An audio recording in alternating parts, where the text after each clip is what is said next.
42 pouring in my cup. In the session real loud, good gas, yeah, you know we about to roll it up. Bring the bottles to the session, big tab, go ahead and just live it up. Get lit one night, after that, we can go ahead. What's going on? What's going on? It's your boy Icon. And once again, we here on 95 Podcast. First and foremost, I got to thank God for this opportunity to be on here. I'm gonna do something a little bit different real quick before I introduce everybody on the show. First and foremost, I have to send a prayer out and condolences out to the Watts family in the Moore County area. They found a young lady, I think earlier today or whatever, in the woods, and a boyfriend apparently or allegedly was the one behind it, her death. But I just want to just send condolences to her family, and and strengthen the whole thing to them. School with some of her family members, so just condolences to everybody, or whatever. So anyway, I want to introduce my man here, right hand man, my brother from another mother, your baby mama's favorite radio host, my man Jacob the Great. What's going on, fam? What's happening? What's happening, man? Glad to be in the land of living. Each day we wake up with a chance and a choice. Another day to get it right. Yes, sir. Yes, sir. So I'm gonna let you introduce this young lady, and we get this interview popping. All right. Ladies and gentlemen, we have none other than the world famous boss lady, hailing from Shelby, Mississippi, by the way of ATL, Georgia, Hot Atlanta, Black Hollywood. So we got her, virgin, iconic, Southern soul vocalist, singer, songwriter, label owner, studio owner. She has her own radio station. She's an author. She do more things than Diddy. So, hey, listen, man. She do more things than Diddy, boy. So, she got the key to the city, unlock the door, and she gonna rock some more. For real, for real. So, boss lady, what's up? What's up? Hello, everyone. Hi. How you doing? How you doing? I'm doing awesome. Good, amazing.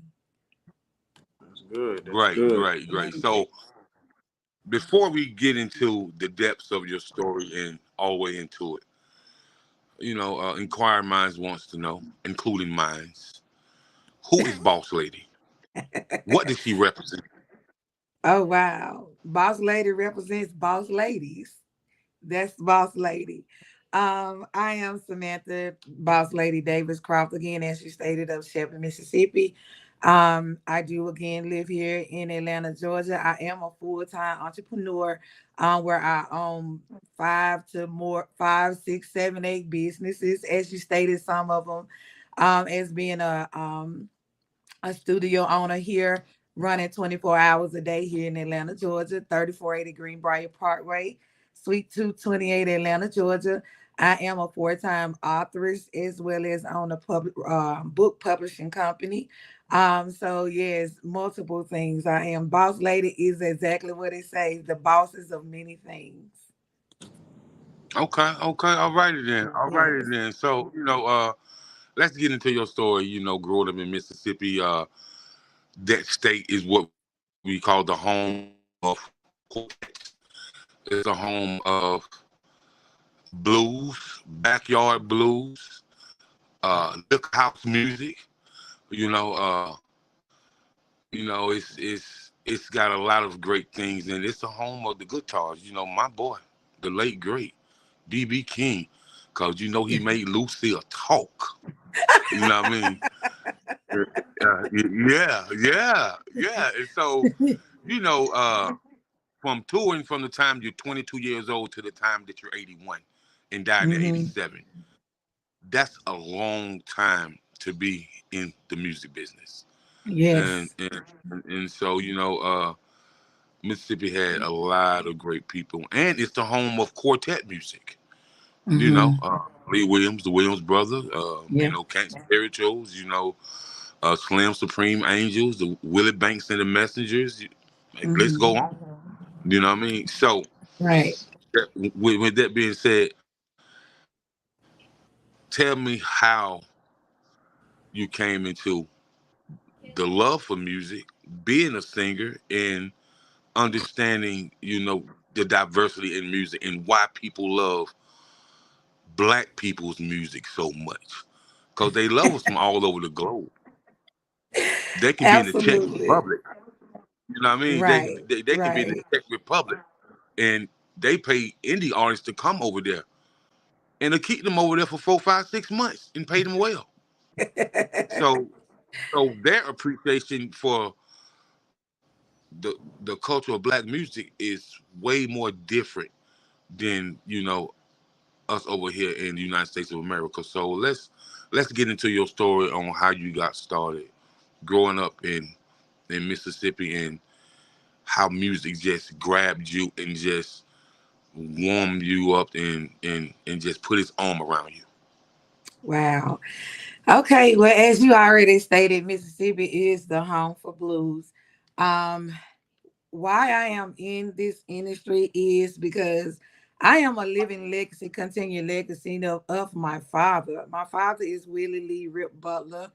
He is a Mississippi blues legend of Duncan, Mississippi, which is in the Mississippi Delta. So I grew up around blues pretty much. That was the first type of music that I learned other than gospel, with myself singing in the choir as a child. So if you was from the Delta, then blues is what you learn, is what you heard every day, from your parents, from your grandparents, just in the household period. So that's where I got my love of blues coming from. Every day, every Saturday morning. Again, we had this station come in from Memphis called WDIA 1070, was the AM station, and that was like one of the main stations down in the Delta that everybody listened to. That all of the blues was played. So being a child, that's what you heard. You heard your Tyrone Davis, Johnny Taylors, and Millie Jacksons, and Motown too. Like it went all the way back into that era, the Muddy Waters and Denise Lascelles and Lynn Whites and Lord, everybody, JoJo Marys and everybody. So with boy, that boy, being boy. said, that's where I learned it all. And again, my dad was a guitarist. He played bass and electric. He never was ever taught music. He had a good ear and he picked up on it. He had a band that was contracted with Ground Zero Blues Club in Clarksdale, Mississippi, owned by Morgan Freeman. So every weekend they never pretty much had to look for any type of gigs because they was contracted somewhere Friday night, Saturday night, Sunday night, and it just went on. So with me being the daughter of all of that, I was exposed to the rehearsals, the cover songs, the original songs, how the sessions and takes was going to be, just basically the whole 9 yards. And I can even remember being 4 or 5 years old, going into a juke joint, and the people are sitting around and having a good time and stumping their feet. And my dad and his band is up on the stage, and I just walk up there and turn around and just look at everybody. So that was a memory that I truly would not forget. So, I mean, just the love of blues is just where I'm from. So, if anything I was to sing, this would be it. But music always has been my passion. Um, I started reading music myself at fourth grade, being in the band from where I'm from in Shelby. So I learned how to read music early. I knew how to play instruments early, all the way through the high school band until I became a dancer. So I ended out becoming a dancer in the band and in the college. So that's all of this has been throughout my life. I've been owning Ship Stars Entertainment, which is our independent label, for over 18 years with my family. It's a family independent label. I've been managing. I'm a promoter. I put shows together. Me and my husband manage our girls. We have one named Nisha. She is also an R&B and Southern Soul artist. She's 23, so she started when she was 8 years old. And then we have a 17-year-old named D Love. She's a rapper. And our son is a videographer. So we are all deep into film and entertainment all the way around. So it's just definitely in our family deep. So that's where it comes from. Okay, okay, okay. Icon. Okay. Well, yeah. Well, we kind of got something in common because I got a son that's in an R&B hip hop group, and he's actually the same age as your son. You said 23, right? My son 26, Yeah, my daughter 23. 23, 23. Uh-huh. Yeah, and it's Uh-huh. 20. Yeah, he should be. Yeah, he's about to be 23 at the end of this month. I mean, in the first in January, but he's 22 now. Yeah, so yeah, he's an arm in a group called Dove, or whatever. It's like R&B. It's like that old school R&B with that new school hip hop kind of mixed together. But you know what I'm saying. But it's definitely a new unique sound that they Mhm. with. So we definitely got something in common when it comes Yeah. out. So anyway, getting back to your story. Um, so, okay, you said you also have a radio station. So, what Mhm. on that part of it? What made you say I want to do a radio? What's the name of the radio station? What type of music do you play, and what made you say I want to do a radio station? Okay, I do well the name of it is Sip Stars Radio. Pretty much everything around me is the sip because I'm from Mississippi. So Okay. that's where that comes from. But starting the radio station, I can tell you how it started, and it is crazy because again, I love music. It was probably about I'm gonna say 3 years. When did the pandemic start? Like 2020, and when we were all stuck up in the house. And I'm a person like I love to communicate with people. So I end up going live one day in front of my computer, just having some wine, playing YouTube songs. And everybody, everybody stuck at home. So they started chiming in. And they were saying, "Oh, boss lady, you playing some good music. Oh, I love that. I love that." And I said, "Yeah, we just stuck in. We don't have anything else to do." So when I played probably about I'm gonna say an hour. I said, okay, y'all, I'm about to get off. And they say, wait, you coming back tomorrow? We love the music you was playing. We love the music. So I was like, yeah, I'll come back tomorrow. And it's just been history. I named it the Blue Room because the room that I was playing the music in was colored blue and the light was on because let me remind you, I'm the only daughter my mother has, and I have two brothers in Mississippi. They are DJs, and one of them play at 91.3 FM. So again, I'm surrounded about around DJs, and I knew how that goes when I was playing for the people on YouTube. So I called them up and I say, hey, y'all got to get me set up now because these people are calling me to come back every night.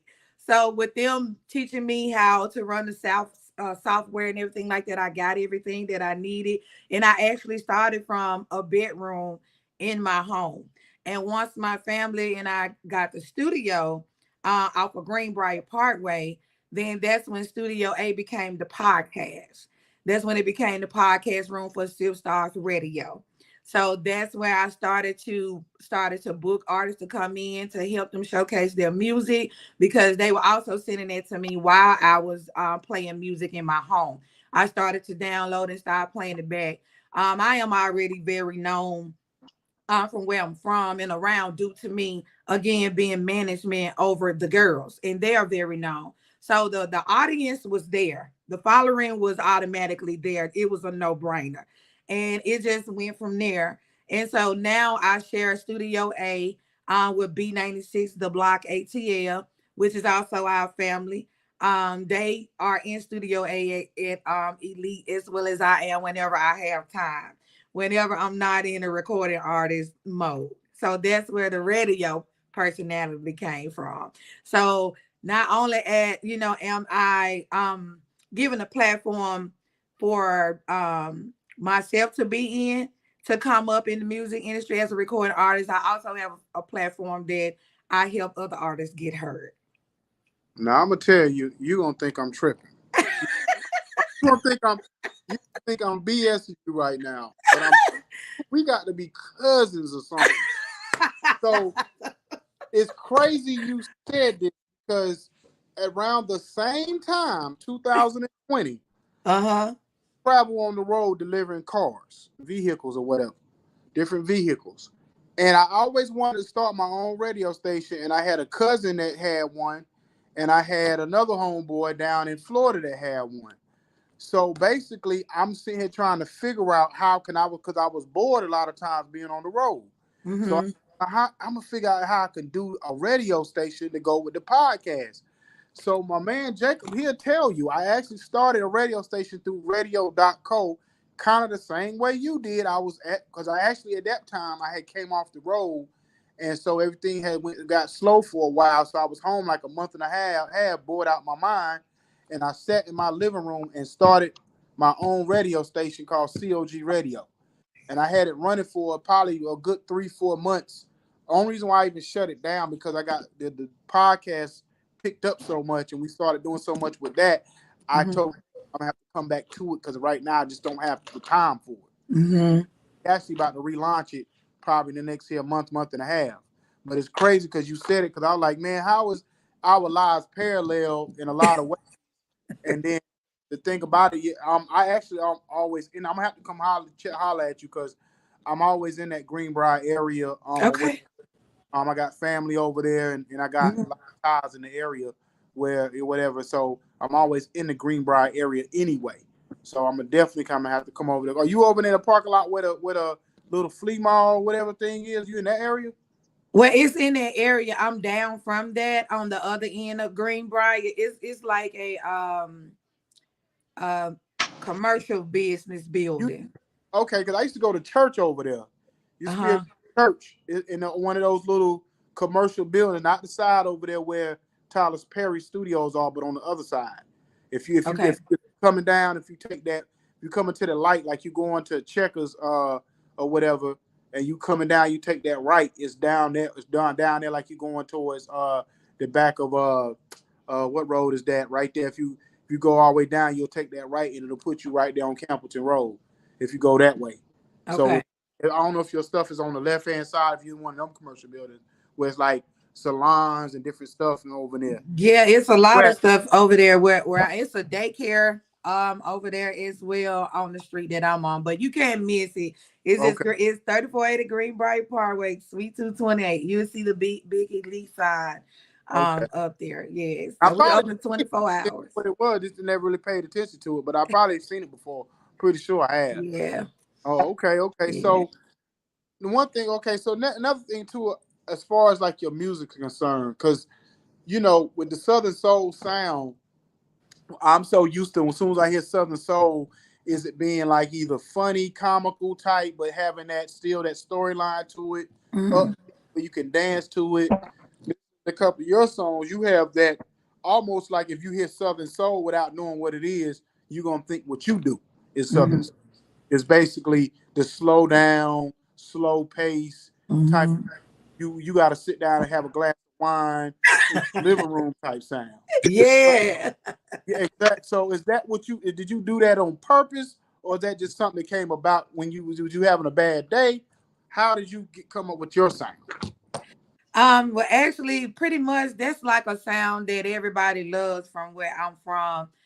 When you hearing blues and southern, so it's always gonna tell a story. It's always gonna be something that's relatable to people's lives. It's always something that I've had an experience of growing up that I saw my parents and them do when they became having in-house parties, because there used to be parties and card games and stuff like that. And when you look around, you will visualize and you will see the wine and the champagne and different drinks that set the mood for the tone of music that was played. So when you come up with these lyrics and you come up with these beats, that's the type of feel that you have. So I know what the music that I put out, I know that people are going to like it because that is something that I grew up on, and that is something that that age bracket loves. So definitely it's a feeling that you have. And it's things that many people that go through, things they go through. So that's exactly the type of music that I want to develop. I wanted to be very, very, very relatable in people's lives because that's how they're gonna love it. Okay, so before I get back to my brother, I'm gonna ask you this, and this might stand. We might be cousins. Answer this question right. So so basically, when it comes to your kids, and see with my son, he kind of pretty much he grew up because I had a brother that was an artist, and I used to like back in Florida, and I was managing my artists. We had a company, we had a label, an entertainment company. We was promoting shows, we was running around all kind of stuff in Florida. And so my son grew up since he was like 4 or 5, be in the music industry, writing scripts and all kind of stuff. Mhm. So were you and my son to tell you, I'm his biggest critic behind himself. So I'm very hard because I told him I said I got a name. I've built a name in the underground circuit in this city and around. So people they know I'm gonna be the product because I manage a lot of artists just in the Atlanta area alone. So people know if I put the stamp behind it, then it can't be no BS. So I was very hard on him, and until he eventually started getting it right around about 17, 18 years old. So are you that way with your kids, or you just let them do what they do? What's your approach when it comes to your kids and their music? Oh my God, no. Everybody has to be organized and know what they're doing.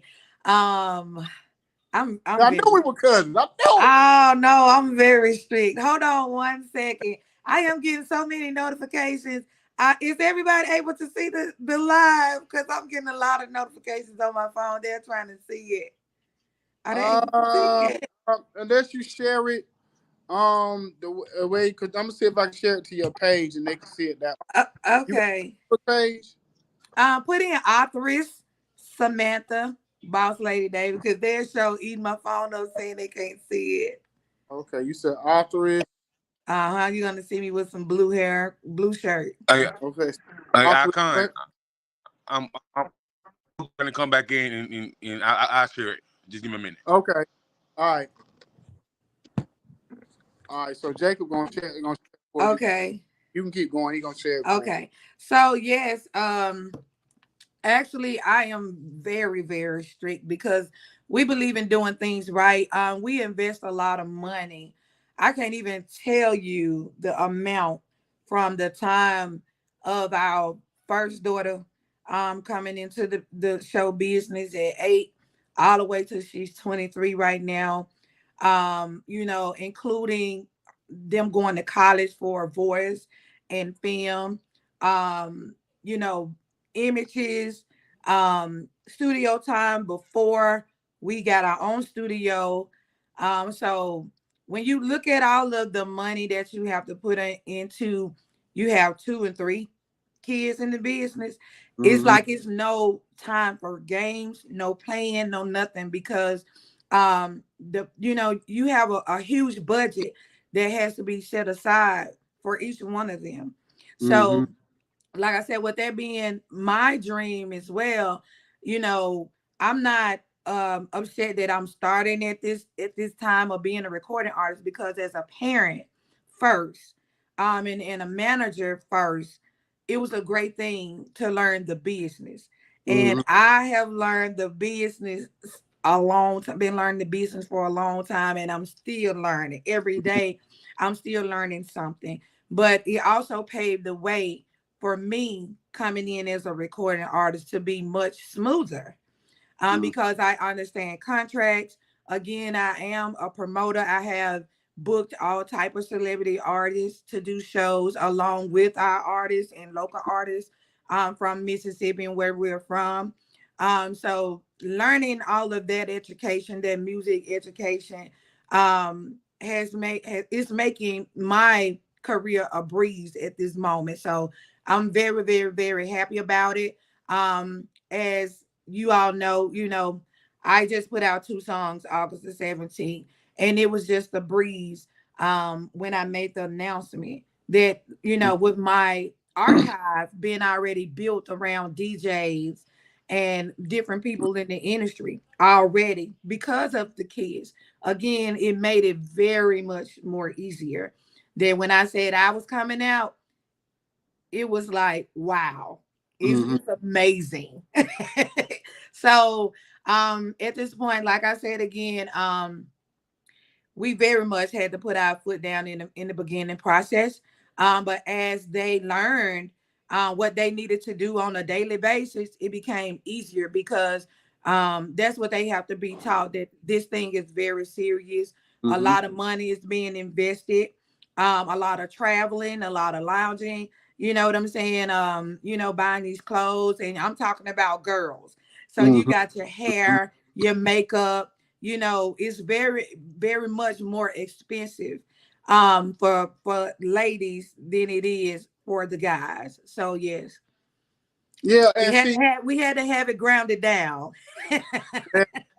that's the thing that I tell people. I said it's kind of crazy because we're in the era now where a lot of people want to jump on the female, I guess you want to say, wave of signing a lot of female artists. Mm-hmm. The thing about it is the maintenance on a female artist is so much more. And you got Right. hair, you got makeup, you got all kind of different wardrobe, whatever. And then on top of that, the one thing I learned, because even back, yeah, years ago, I tried to manage a female artist. A lot of times you have a lot of that personal drama. Mm-hmm. Sometimes when you're dealing with guys, and not to be funny, but sometimes you're dealing with men. Men are just, they'll put all that other personal stuff to aside and deal with what they got going on. Like Right. she has a kid, or she dealing with some crazy boyfriend, or this, that, and the third.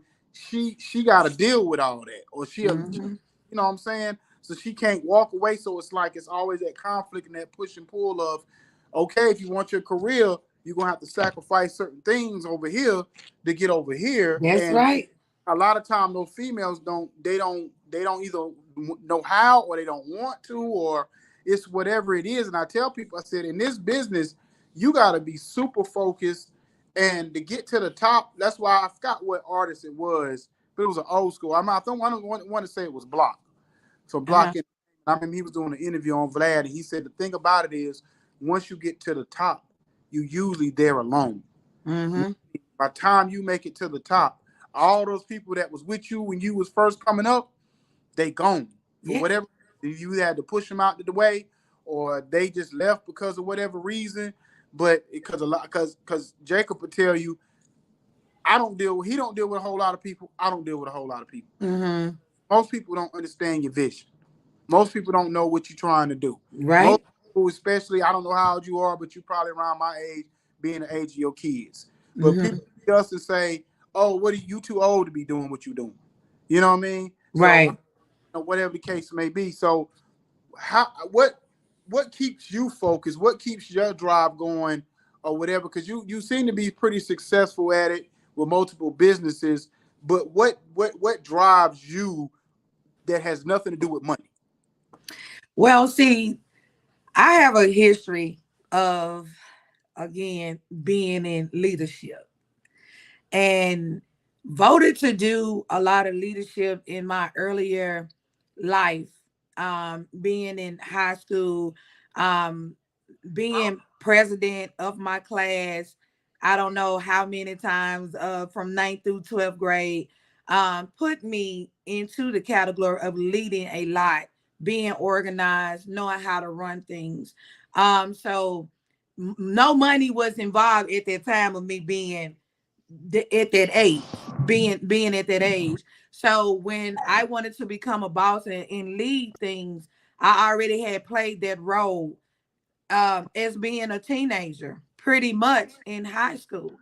So it's nothing for me to stick to dates, stick to goals, and different things like that, because I did that as a child, being um, president of student councils and future business leaders of America, being in those type of organizations as a high school and college student molded me to be the boss that I am today. I don't want nobody to think that this happened overnight when the kids became artists. No, I had this already instilled in me at an early age. So it was nothing for me to be at the top or at the head to lead anywhere, whether it's owning a studio, an independent label. I do have a women of entrepreneurship organization where I help women start their businesses as well as empower them and inspire them every day. So it started long time ago in my earlier years, and it just carried along with me throughout my life. Okay, So okay. again, no money was involved at that time. Got you. Mhm. Well, real quick before we keep continue on this interview, everybody, please just let y'all know if our affiliates, Village Global Network, that's our affiliates, 9 radio stations, 144 countries that we are connected with. Also, 810 Studios, our Roku channel. We come on every Saturday and Sunday at 8 a.m. and 11 a.m. On those 2 channels, and Saturday and Sunday. Also, She Real Radio. I think we come on every Tuesday, 10 a.m. And we got D-Boss Radio in Canada. I'm not sure about the time out there, but we out there in Canada also. So just, I just wanted to throw that out there, you know what I'm saying, so people know who we affiliated with. So go ahead, Jacob. You got some more questions. All right, all right. So with that being said, you was talking about your sound, and I instantly thought of my girl Betty Wright. I kind of grew up with Betty Wright, and no pain, no gain. The clean woman. You know what I Mhm. mean? Don't bring Mr. Child. He's just a man. He stay doing the best he can. So when I heard your song, I believe it is Mhm. "Come With It." Correct? Come on with it. You just come on with it. That's right. You said you're a real good woman. You know what you're doing, and I said, did he say I don't want for nothing? Hey, listen, man. Listen, fellas. She talking to you. You need to put that beer can down. Go ahead and clean yourself up and get spit because she got something in your ear. I said, that's that what you call cookout music. You got the ribs and the chicken on the grill, and you Yeah. got homeboy, your homie back sitting down the bootleg, and Uh-huh. you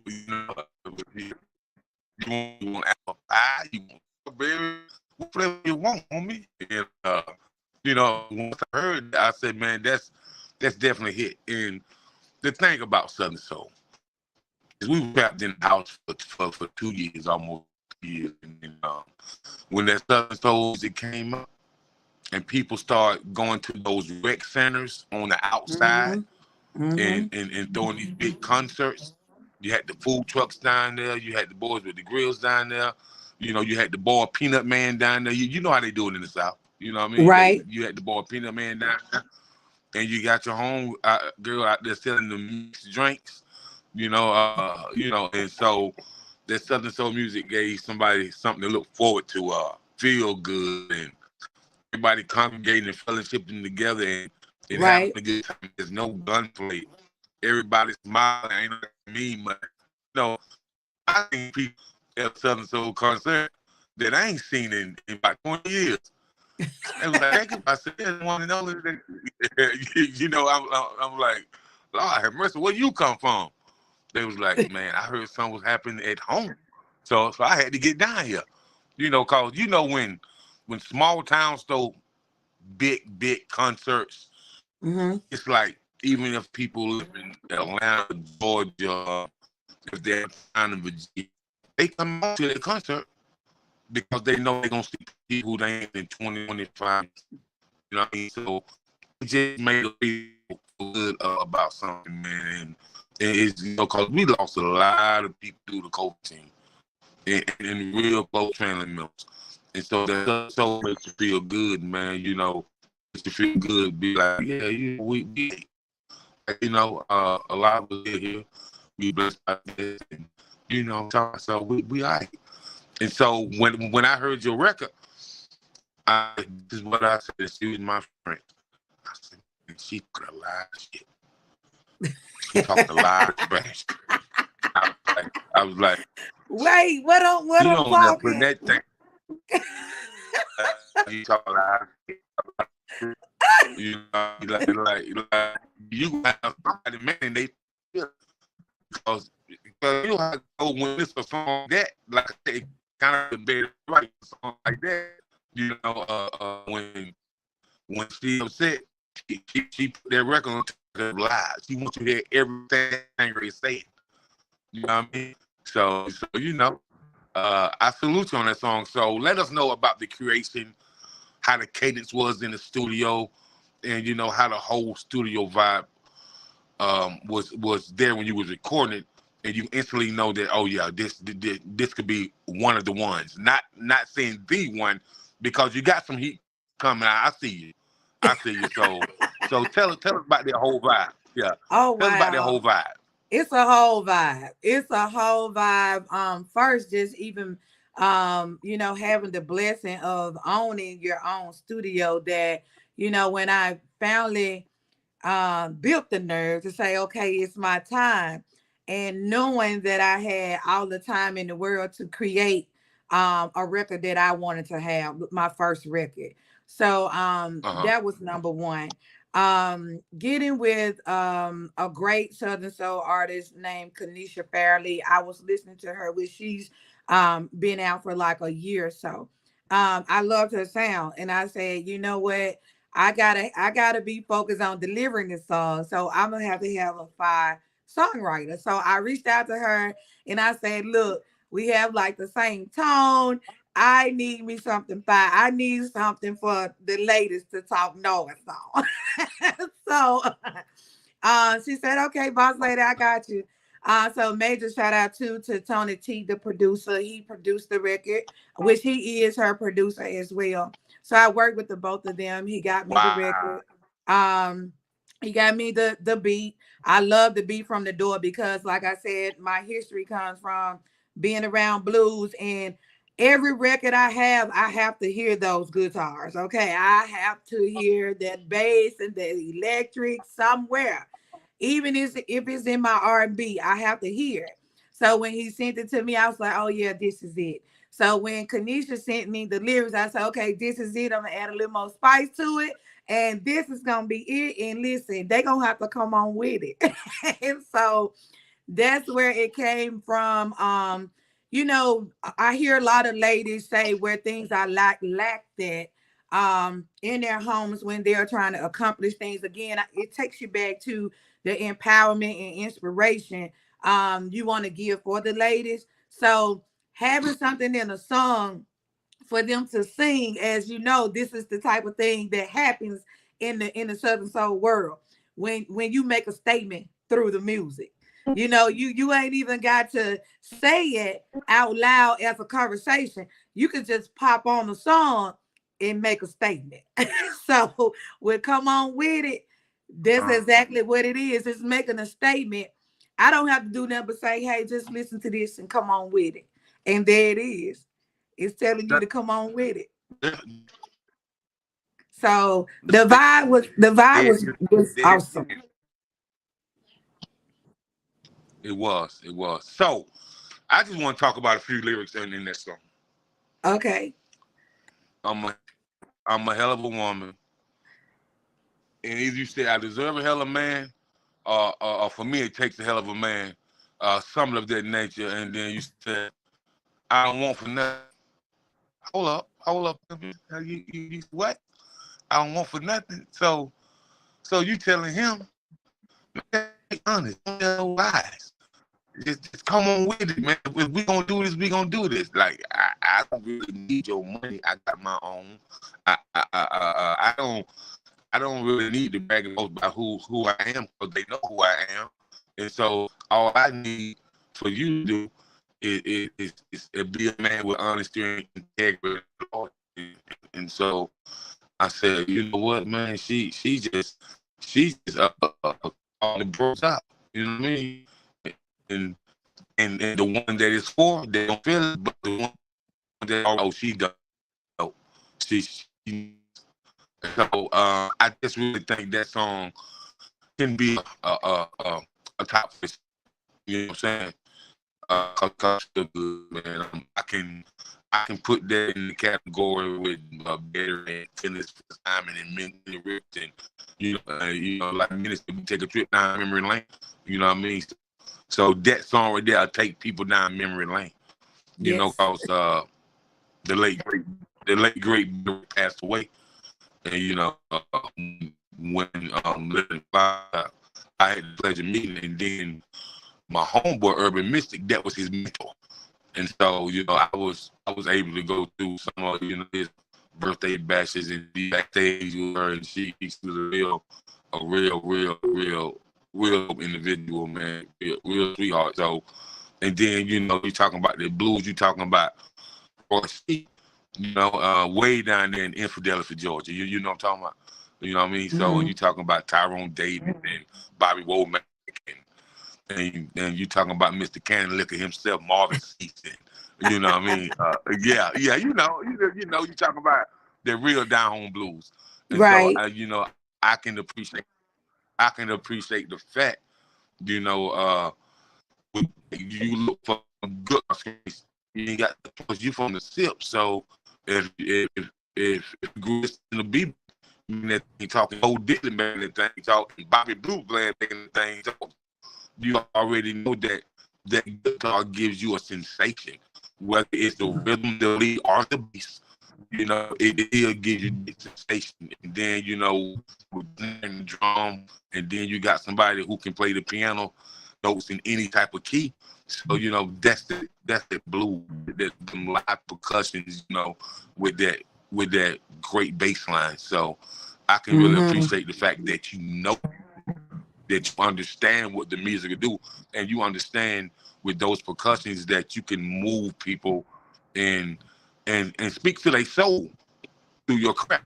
And so I can definitely understand that. And you have a new snippet put out. They said coming soon. Let's talk about it. Say it again. I said you a new snippet on your page, and It's, the new song that coming. it's cutting out. Yeah, you cutting out. You cut out on that last part. You said she got a new song coming out. I guess about your Yeah, new song coming something. yes, you got a new song coming out like I think September 13th. Oh, okay. Okay, I heard him. Okay, so yes, I do. I have two more new singles coming out September 2nd. One is an R&B song called In the Mood, which that one was produced by myself as well as Devoted Running, who is the studio manager at Elite. Also, he is my videographer and photographer as well. So we work hand in hand. I kind of wanted to get into composing music with all went on with me and my history in music. I have never composed. I've always been in the room when music is being made. But this time in my life, when my music is coming together, I decided that I wanted to start composing because, again, I have played numerous of instruments in my life. So I know when I want to hear a bass line, I know where I want to hear percussions. I know when I want to hear woodwinds and clarinets and flutes, baritones, French horns, and all of these different things to make a song complete. So that was one thing I wanted to do, in there. So In the Mood was definitely written by me and DeVoe and also produced by me and DeVoe, which is my first R&B track. Um, Hold Up Baby was also worked on and written with me and Kanisha. It also was produced by the Union Music Group out of Alabama. So kudos to them. They do an amazing job. I told them I wanted something upbeat that again, the people in Southern Soul and Blues could feel, and that's exactly what they gave me. So I'm very excited about those two records that's coming out. And as I say, I'm saying come on with it, and then I'm gonna say hold up, baby. So so I got a little like you better come on I with can it. get it. Then if you moving too fast, I'm gonna say hold up now, baby. So yes, everybody is loving it though. They are loving the sneak peeks. that have been released. And again, major shout out to all the DJs. It is already out there. All of them is already out there. So my goal is I'm just gonna be dropping a whole lot of music because I can do that. I own a studio. I can do that. It's no reason for me to hold back on any music being made and dropped because that's what the facility is there for. I am ready for the world to hear me, to know who the boss lady is, and I'm ready. Okay, okay. Okay, okay, okay.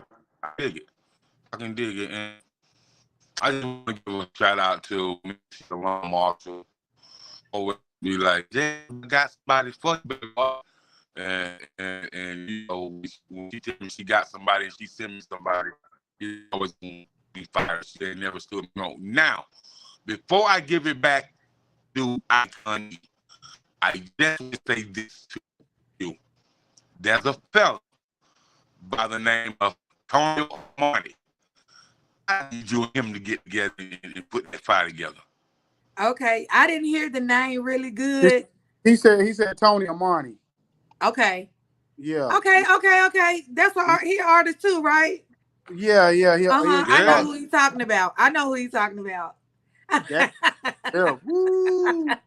Boy, boy, Yeah, boy. he's Hey, smoking. I Listen. saw him live the other night. Yeah, he fire. Boy, if I was a female, he been mad at me throwing my drawers. Hey, hey, hey, that joker right there can blow for real. Yeah, I know exactly who you're talking about.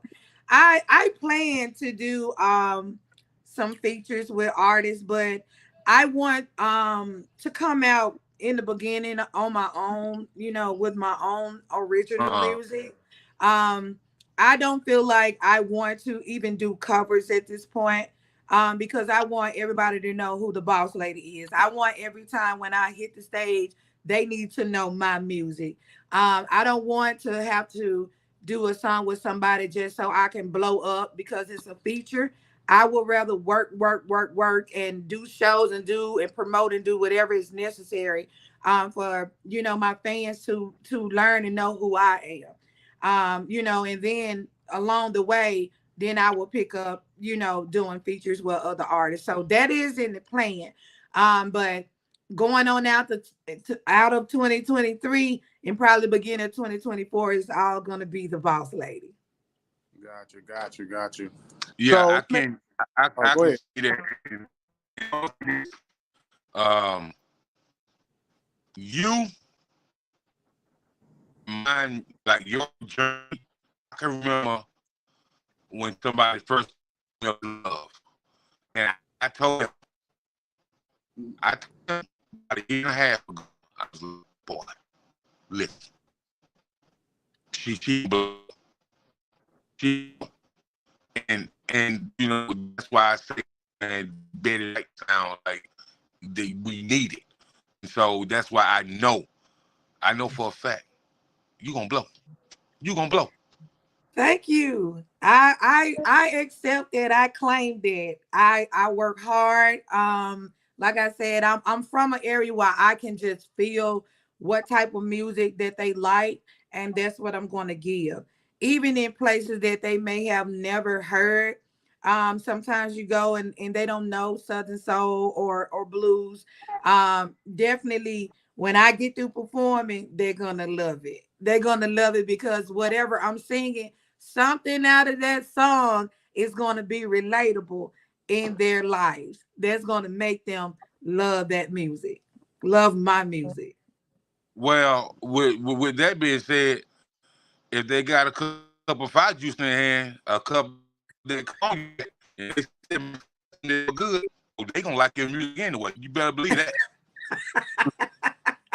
Absolutely. Absolutely. Well, Sue, well, let me ask you a couple of questions. So when Okay. it comes to your dad, because like you said, you had the ultimate mentor for your dad who did music all your life.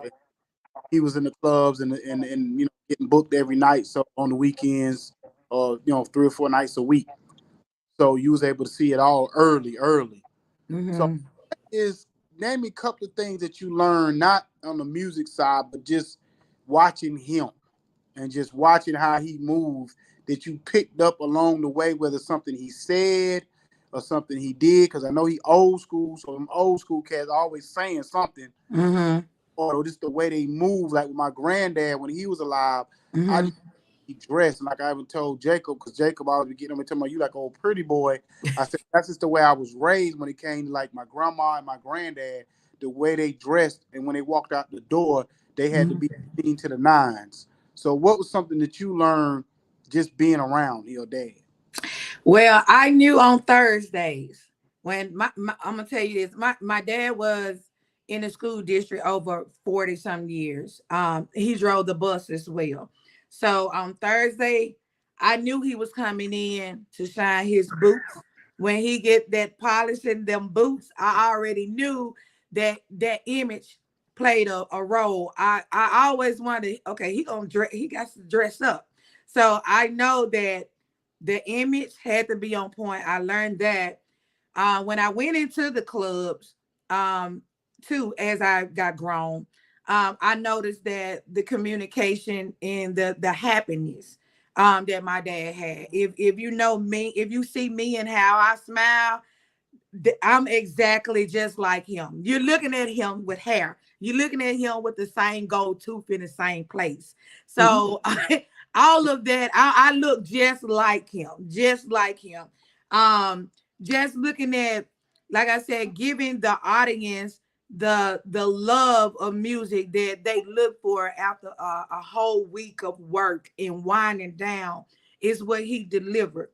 And it also played a part in what, what I picked up on with that is that music is comforting. It's a therapy. It's therapeutic, Mm-hmm. to us. So that's what he used in his life. And that was what I never could see of anything ever bothering him. Because if it did, he let it flow through his career, his music career. Once that happens on the weekend, everything else is wiped out.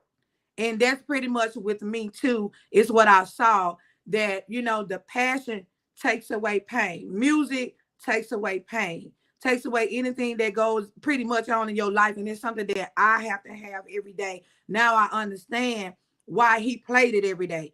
Even if he went to work and he cooked in the evening, his songs were playing other artists of the Delta or any other area. Music was playing, so it was comforting. So I learned a lot of things from him in that area, how to deal with everyday life, having music as your career. um Going in and building your fans, communicating with them while you're performing. My dad was one of them that would get on his knees and sing to the ladies, and they would be fighting probably at the end of the night of who was gonna have them or whatever like that. It was that type of ball game back in the day with blues. That's how the ladies love the guys so much, and that's why you see what you see today in the music industry, is that you will see a lot of men on the flyers. This is what promoters pick up on, because they knowing if you're gonna have a lot of guys on the flyer, you're gonna have a lot of ladies in the building. Mm-hmm. And I kind of compared that what I saw when I was young, happening when my father was performing. Even though they were a band, it wasn't like 4 or 5 artists in the building doing shows and things like you see it now. It was this band, this particular band was here every Friday night or every Saturday night, and it still packed the house. And it was the way that they performed. It was the deliverance. It was the interaction, that they were giving to their fans that kept them coming, reconstructing the show, just doing all type of different things, making interchangeable moves with the show. So I picked up so much stuff at an early age with that. And with that, I was able to put that on the platform for my girls, teaching them how they supposed to move from this side to this side to this side, giving everybody some love. while they're doing their performance. So basically, yeah, that's how I picked up on on a lot with him. Okay. So one last question. Now I'm gonna do the opposite. What's the one thing that either your dad did or you do that you either might even say to your kids that you when you kind of sit there like, dang, that's something my mama or my dad used to say. That's the hate it when they say it to me, or I now I'm saying it to my kids, and you know what I mean. That one thing that you like, he got on your nerves about it. You get on your kids' nerves. That one thing. It's always that one thing that your parents do that you be like, oh my god, you know what I mean. Well, so what was that one thing your dad did or said to you or whatever that you see yourself you doing today or whatever? Um, I don't know. It's kind of hard because I know I was the daddy's girl. Pretty much, I had the dad that it's a lot of us. I'm gonna say that it's a lot of us. And I had the type of dad that he tried to make everything all right for everything. I'm trying to even remember something that he pretty much got on me about. I can't even remember because I'm always was trying to learn something. And that's just something uh, I don't know. I can't remember from him. Yeah. I can't pretty much remember because like I said, I was always trying to just learn what it meant to be successful and to be able to stand strong and have the strength to get through things in life like he did, and as well as my mom. I have traits from both of my parents. Um I'm a nurse for 18 years, even though most of my life is entrepreneurship and music industry, but I share traits from both of my parents. So I have the music side from my dad. I have the caring and loving and healthcare side from my mom. So she's been a nurse over 30 something years. So it's kind of like a split. I did both sides. So I'm gonna say the work. It's nothing bad that gave me any type of vibe from my parents. It's always been great things, Mhm. great things, striving. When you look at your parents and everything that they did to get you to where you are and being disciplined. Now, I'm gonna say that I can say that on both. Discipline, you have to be disciplined to do Mhm. anything that you're gonna do in life, okay? And discipline among yourself. You know what I'm saying? Anybody can get on you. Now, that's one thing my dad say. It's coming back. He would say, if you want it, you got to work for it. And Mhm. I saw that every week, every week with him, every week with my mom. My mom worked 2 and 3 jobs.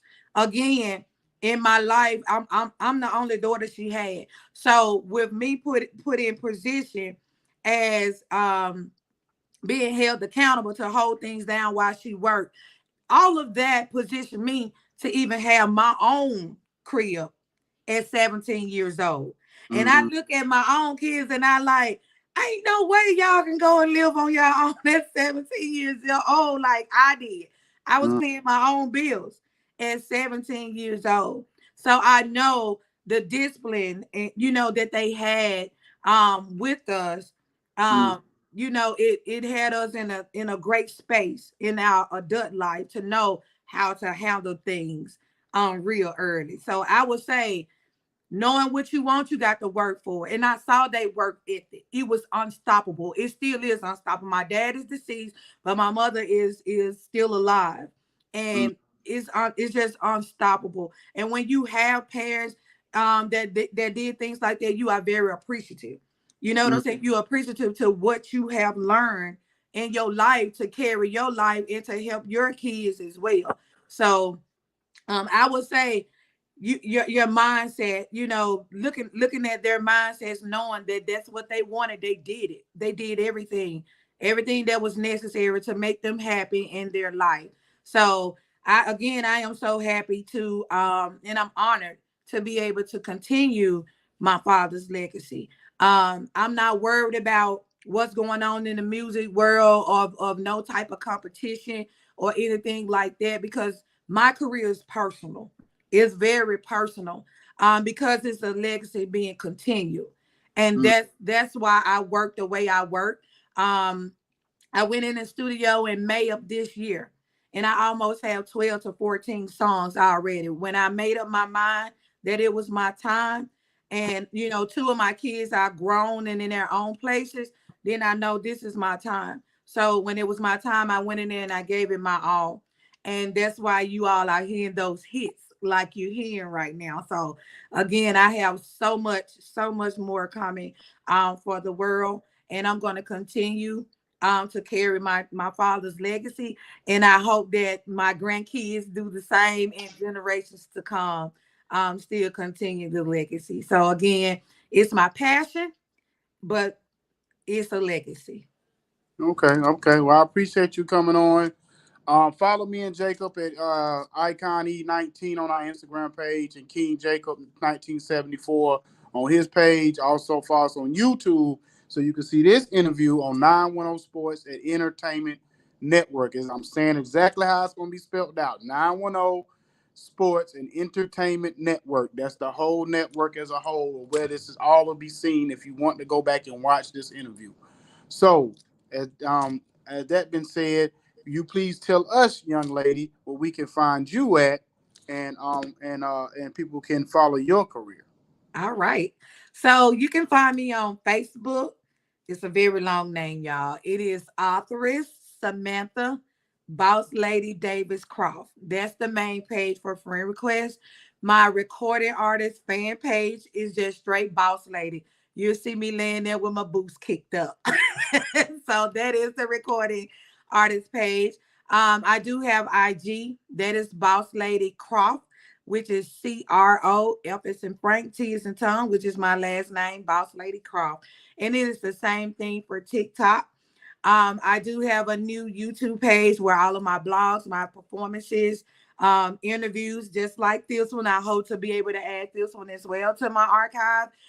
That would be the official Boss Lady. Okay, so again, author is Samantha Boss Lady Croft. Davis Croft is for Facebook. The recording artist fan page is Boss Lady by itself. IG and TikTok is Boss Lady Croft, and YouTube is the official Boss Lady. Okay. Thank you. So I want to thank you for coming on here tonight and blessing us with your presence. It was an awesome interview. Love your energy. Thank Love you. your positivity. You got a lot going on, so I don't even know how you actually get any rest at all, whatever. So I know they say you're supposed to sleep when you're dead, but good Lord, yeah, you That's definitely true. got a That's lot true. going on, and I appreciate, your hustle and your grind or whatever, and that the fact that you do make it a family affair. And that's what I tell people all the time. I try to tell my kids, because my son, like I said, he's involved heavily with his music, and we got Uh-huh. everything also that we're building. And of course, I got this podcast, and my daughter starting to get into certain things. I'm even trying to get my granddaughter at 3. I'm trying to get her in modeling and acting now. Okay. Yeah, so we definitely trying to even go that route with it. So I understand exactly what you're trying, what you already been doing, and what you're trying to do. Yes, and Yeah. and major success to you all too. Much success. You all keep pushing. Mm-hmm. Tell your son, everybody that's over there on your side to keep pushing, keep grinding. Mm-hmm. Take small steps make big goals accomplished. So you Oh yeah, all keep working on that side as well. definitely. So I want to thank you for coming on. You have a blessed evening, and see you at the top, young lady. That's right, because the bottom is too crowded. Yeah, yeah. Yeah. All right, we out of here. All right, thank you. You're welcome. Got the good vibes, got the 1942 pouring in my cup.